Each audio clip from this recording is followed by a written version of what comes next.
Hello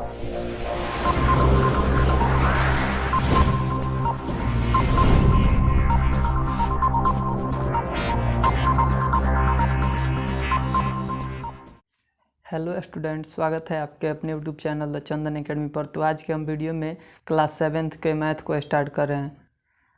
आज class 7th के math का पहला क्लास है। इसमें पहला अध्याय देखेंगे लोग, जिसका नाम है पूर्णांक की समझ। आज इसका बेसिक देखेंगे लोग। देखिए यहाँ पे अध्याय 1 पूर्णांक की समझ वर्ग 7 यहाँ पे लिख भी दिए हैं ताकि आप लोग को कोई परेशानी ना हो। तो देखिए इसमें हम लोग सबसे पहले बेसिक जानेंगे कि इसका बेसिक क्या है, मतलब इसके बारे में क्या क्या जानेंगे ताकि हम लोग को प्रश्नावली 1.1 को स्टार्ट करते समय कोई परेशानी ना हो। तो देखिए यहाँ पे सबसे पहले देखेंगे पूर्णांक। तो पूर्णांक जानने से पहले हम लोग को जानना होगा प्राकृत संख्या, पूर्ण संख्या। तो देखिए आप लोग को अगर मन में ये सवाल होगा कि हम लोग पढ़ रहे हैं पूर्णांक की समझ, तो हम लोग ये क्यों जानेंगे प्राकृत संख्या और पूर्ण संख्या। तो देखिए घर में हमारा पहचान हमारे माता पिता से होता है, वैसे ही ठीक इसका भी पहचान है। इसके बारे में जानने के लिए सबसे पहले इस छोटे छोटे पॉइंट को देखेंगे ताकि हम लोग को कोई परेशानी ना हो इसको जानने में। इसलिए हम इसको पहले बताएंगे, इन दोनों पॉइंट को, उसके बाद देखेंगे इसको। तो देखिए यहाँ पे प्राकृत संख्या। तो सबसे पहले हम लोग जानेंगे प्राकृत संख्या क्या होता है। देखिए यहाँ पे गिनती की संख्याएं प्राकृत संख्या कहलाती है। गिनती की संख्या क्या कहलाती है? प्राकृत संख्या। देखिए यहाँ पे गिनती की संख्याएं प्राकृत संख्या कहलाती है। ये तो आप लोग को मालूम ही होगा कि गिनती की संख्या क्या होता है।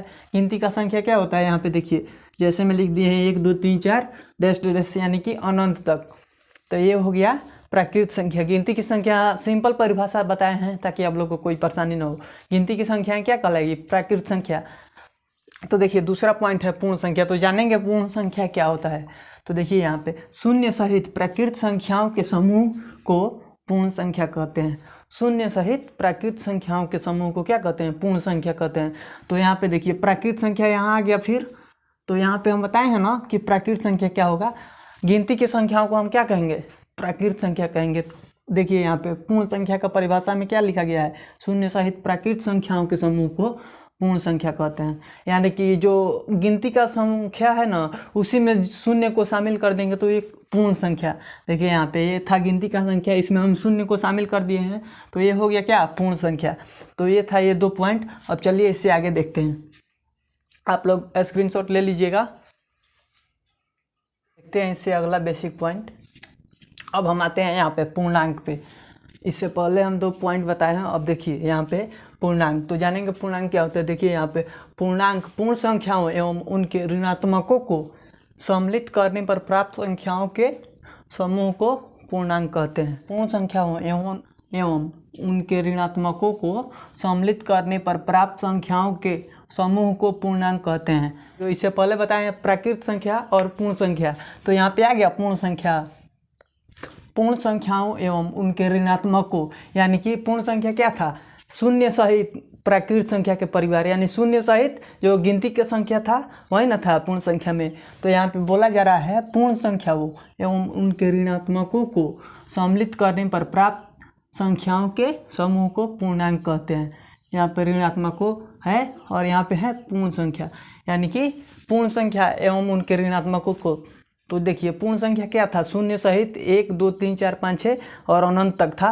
तो वैसे ही यहाँ पे इसका परिभाषा है, लेकिन इसमें क्या किया गया है? ऋणात्मकों को शामिल किया गया है। यानी कि जो पूर्ण संख्या था वो हम लोग को केवल धनात्मक था। तो देखिए यहाँ पे इसका ऋणात्मक भी लग गया, यानी जो संख्या रहेगा उसका निगेटिव चिन्ह, यानी कि जो संख्या रहेगा वो ऋणात्मक के साथ भी रहेगा और धनात्मक के साथ भी रहेगा। तो देखिए यहाँ पे ये हो गया -1 -2 -3 -4 और ये देखिए 1 2 3 4, यानी जो भी संख्या रहेगा वो माइनस के चिन्ह के साथ भी रहेगा और प्लस के चिन्ह के साथ भी रहेगा। तो देखिए यहाँ पे है दोनों चिन्ह के साथ।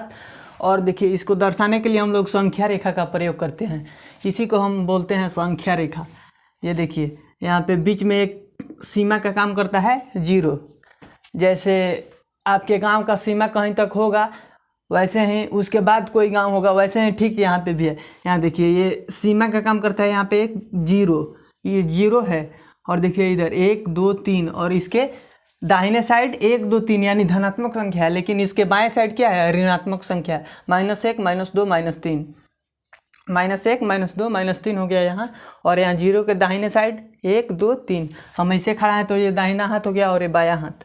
तो 0 के बाएं साइड ऋणात्मक चिन्ह वाला संख्या, ऋणात्मक यानी घटाव और धनात्मक यानी जोड़, तो ये हो गया। और देखिए यहाँ पे हम लोग को एक और पॉइंट क्लियर हो रहा है ऋणात्मक को, यानी कि जब ऋणात्मक है तो धनात्मक भी होगा, तो धनात्मक भी है। यहाँ देखिए तो पूर्णांक कितने प्रकार का हो जाएगा, अगर यहाँ से देखा जाए तो 2 प्रकार का हो जाएगा पूर्णांक, एक धनात्मक पूर्णांक और एक ऋणात्मक पूर्णांक। तो हम यहाँ पे लिख सकते हैं इसको, तो आप लोग भी इसको लिख लीजिएगा। देखिए हम यहाँ पे लिख दे रहे हैं।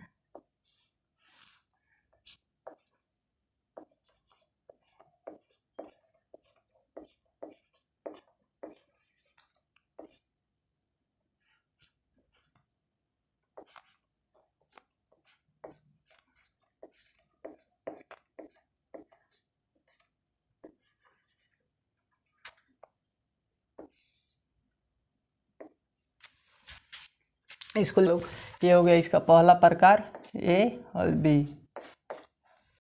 ये हो गया धनात्मक पूर्णांक, यहाँ पे लिख लीजिएगा लोग पूर्णांक, यहाँ पे जगह नहीं है इसलिए हम केवल धनात्मक लिख दिए हैं। और दूसरा प्रकार इसका ऋणात्मक, ये दोनों में आप लोग पूर्णांक लगा लीजिएगा, आप लोग को समझ में आएगा ताकि।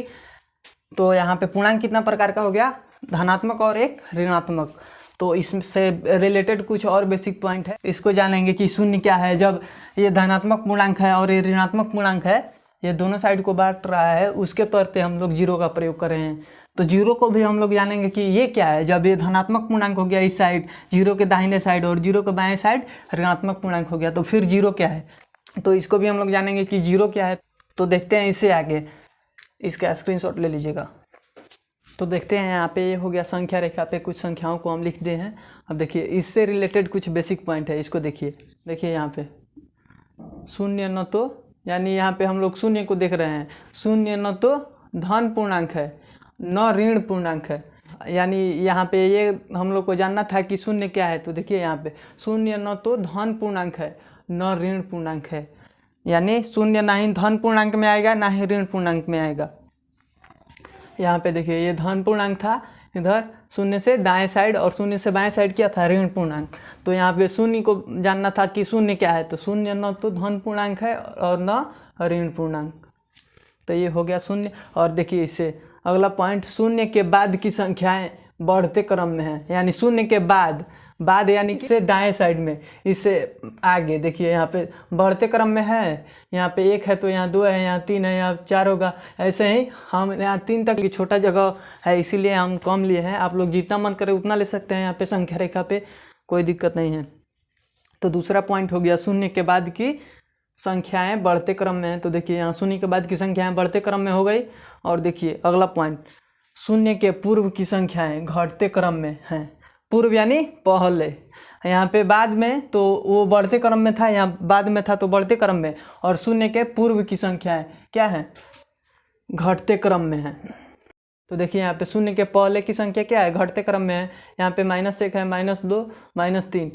अब आप लोग को लग रहा होगा कि ये घटते क्रम में कैसे हो गया। देखिए यहाँ पे ये -1 है तो इधर -2 है, यहाँ -3 है, तो यहाँ पे आप लोग को लग रहा होगा कि ये घटते क्रम में नहीं है, क्योंकि 1 है तो 2 है तो 3 है, और इधर भी 1 2 3 है। लेकिन यहाँ पे देखिए माइनस का चिन्ह लगा हुआ है, तो आप लोग को ये लगा होगा कि ये -1 बड़ा है कि -2 बड़ा है। यहाँ -1 और -2 में कौन बड़ा होगा, तो -1 और -2 में बड़ा कौन होगा, -1 बड़ा होगा, -2 बड़ा नहीं होगा। जैसे मान लीजिए 2 लड़का है, एक ये और एक बी, तो ये लिया 1 रुपया कर्जा, यानी माइनस में 1 रुपया है, और ये लिया 2 रुपया कर्जा, यानी 1 रुपया कर्जा लिया है, -1 है, और ये -2 यानी ये 2 रुपया कर्जा लिया है। तो इसमें बड़ा कौन है, मान लीजिए ये पैसा कमाता है, तो इसके पास ये 2 रुपया कमाएगा तो 1 दे देगा, तो इसके पास 1 रुपया हो जाएगा। लेकिन ये 2 रुपया कमाए तो दोनों का दोनों न दे दिया, तभी इसके पास 1 भी रुपया नहीं है ये देने के बाद भी। तो इसलिए बड़ा कौन होगा, माइनस में हमेशा जो छोटा संख्या होता है वहीं बड़ा होता है। तो यहाँ पे -1 में -2 में -1 बड़ा होगा। यहाँ से आप लोग समझ गए। तो देखिए इससे अगला पॉइंट, तो देखिए यहाँ पे शून्य के पूर्व की संख्याएं घटते क्रम में है। तो देख लीजिए यहाँ पे शून्य के पूर्व की संख्याएं घटते क्रम में हो गई। अब देखिए इससे अगला पॉइंट, संख्या रेखा पर बाएं से दाएं की संख्याएं बड़ी होती है। संख्या रेखा पर बाएं से दाएं की संख्याएं बड़ी होती है। देख लीजिए यहाँ पे बाएं से दाएं, यानी ये हो गया मेरा बायां हाथ और ये हो गया दायां हाथ। तो बाएं से दाएं, देख लीजिए बाएं से दाएं की तरफ जा रहे हैं तो संख्या रेखा पे संख्याएं बड़ी होती जा रही है, तो बड़ी है। अगर बाएं से हम यहाँ -3 से -2 पे गए तो -3 से बड़ा -2, फिर इससे बड़ा -1 और इससे बड़ा 0 और इससे बड़ा 1 तो 2 तो 3। तो ऐसे ही संख्या रेखा पर बाएं से दाएं की संख्याएं क्या होती हैं, बड़ी होती हैं। अब इसे अगला पॉइंट देखिए, ये हम डैश दे के दर्शा दिए हैं, इसके नीचे भी जो ऊपर था वहीं लिख लीजिएगा लोग, जहाँ जहाँ हम ऐसे लिखे हैं डैश डैश दे के वहाँ पे सेम ऐसे ही लिखेंगे। तो यहाँ क्या हो जाएगा, संख्या रेखा पर दाएं से बाएं की संख्याएं क्या है, यहाँ पे देखिए फिर डैश दे दिए हैं, यानी कि इसके जो ऊपर है इसी को लिख लेंगे, ये वाला लाइन में का, ये नहीं कि इसके बाद वाला कोई लाइन देख लेंगे, नहीं, इसके जस्ट ऊपर वाला लाइन में का जो है वहीं लिख लेंगे। तो संख्या रेखा पर दाएं से बाएं की संख्याएं छोटी होती हैं। कहाँ से, दाएं से बाएं, यानी दाएं ये हो गया दाहिना हाथ और ये हो गया बायां हाथ, तो दाएं से बाएं, दाएं से यहाँ देखिए दाएं से बाएं, तो ये हो गया दायां और ये हो गया बायां। तो दाएं से बाएं की संख्या छोटी होती है, तो सही है एकदम कि दाएं से बाएं की संख्या छोटी होगी, क्योंकि देखिए यहाँ पे 0 के बाद जाते हैं इधर तो ये सब संख्या बड़ी होगी, लेकिन इधर माइनस में जा रहा है यानी कि इससे छोटा होगा। तो संख्या रेखा पर दाएं से बाएं की संख्या छोटी होती है, एकदम सही है। तो ये हो गया। और देखते हैं इससे अगला बेसिक पॉइंट, इसका स्क्रीनशॉट ले लीजिएगा लोग। तो अगला पॉइंट देखिए, शून्य प्रत्येक ऋणात्मक पूर्णांक से बड़ा तथा प्रत्येक धनात्मक पूर्णांक से छोटा होता है। शून्य क्या होता है, प्रत्येक ऋणात्मक पूर्णांक से बड़ा तथा प्रत्येक धनात्मक पूर्णांक से छोटा होता है। जैसे यहाँ पे देखिए प्रत्येक ऋणात्मक पूर्णांक से शून्य क्या है, बड़ा है। यहाँ पे देखिए -1 और इससे बड़ा 0, और प्रत्येक धनात्मक पूर्णांक से यहाँ पे छोटा हो जाएगा। यहाँ ऋणात्मक पूर्णांक से अगर बाएं से दाएं की ओर बढ़ेंगे तो ये बड़ा होते जाएगा। तो देखिए यहाँ पे शून्य भी बड़ा हो जाएगा ऋणात्मक पूर्णांक से, लेकिन यहाँ देखिए धनात्मक पूर्णांक से क्या हो जाएगा, 1 से शून्य छोटा होता है। ये आप लोगों को भी पहले से पता है, शून्य 1 से छोटा होगा, तो यहाँ पे छोटा हो गया। धनात्मक पूर्णांक से शून्य छोटा होगा, और जिसमें माइनस का चिन्ह लगा रहेगा वो ऋणात्मक पूर्णांक, और जिसमें चिन्ह यहाँ पे नहीं दर्शाया गया लेकिन ये प्लस का चिन्ह को दर्शाता है, जी समझिए कि धनात्मक चिन्ह को दर्शाता है, तो क्या हो जाएगा ये धनात्मक पूर्णांक। तो शून्य क्या है, ये पॉइंट में क्या लिखवाए हैं, शून्य प्रत्येक ऋणात्मक पूर्णांक से बड़ा तथा प्रत्येक धनात्मक पूर्णांक से छोटा होता है। यानी प्रत्येक ऋणात्मक पूर्णांक से बड़ा, यहाँ देखिए प्रत्येक ऋणात्मक पूर्णांक से शून्य बड़ा होगा। ये इधर कितना भी ऋणात्मक पूर्णांक लिख लीजिए, लेकिन शून्य इस सब से बड़ा ही होगा, लेकिन प्रत्येक धनात्मक पूर्णांक से यहाँ पे शून्य छोटा हो जाएगा। तो ये हो गया। अब देखिए इसे अगला पॉइंट, धनात्मक पूर्णांकों में यदि a बड़ा b से, यानी a जब बड़ा है b से, तो ऋणात्मक पूर्णांकों में -a छोटा होगा -b से। अब कैसे, यहाँ पे मान लीजिए a की जगह पे हम 8 लिख देते हैं, और यहाँ पे हो गया b की जगह पे 4, यहाँ a की जगह पे 8 और b की जगह पे 4, तो a बड़ा है b से, यानी 8 बड़ा है यहाँ 4 से। तो ऋणात्मक पूर्णांकों में देखिए -a, यानी कि सेम यही है a और b, यहाँ पे -a छोटा हो जाएगा -b से, यानी a छोटा हो जाएगा b से जब माइनस का चिन्ह लग जाएगा। तो देखिए यहाँ पे -8 -4 से छोटा हो जाएगा, यानी -a छोटा हो जाएगा -b से। कैसे, मान लीजिए आपको हम पहले भी बताए हैं कि अगर आप 1 रुपया कर्ज लिए हैं और कोई 2 रुपया कर्ज लिया है, तो कर्ज कौन लिया है, -2 रुपये वाला, अगर वो 2 रुपया कमाएगा तो देगा। अगर आप 1 रुपया कमा लेते हैं तो आप उसका कर्ज को भी भर लेंगे और आपका 1 रुपया हो भी जाएगा। तो इसलिए माइनस में जितना ही बड़ा संख्या जो रहता है वो उतना ही कम है। इसका स्क्रीनशॉट ले लीजिएगा लोग। तो आज के इस वीडियो को यहीं पे समाप्त करते हैं, और कल देखेंगे इससे अगला बेसिक पॉइंट। अगर आप इस चैनल पर नए हो तो इस चैनल को सब्सक्राइब कर लीजिए और ज़्यादा से ज़्यादा शेयर कीजिए, ताकि आप जैसे और सारे स्टूडेंट भी हमसे जुड़ सके। धन्यवाद।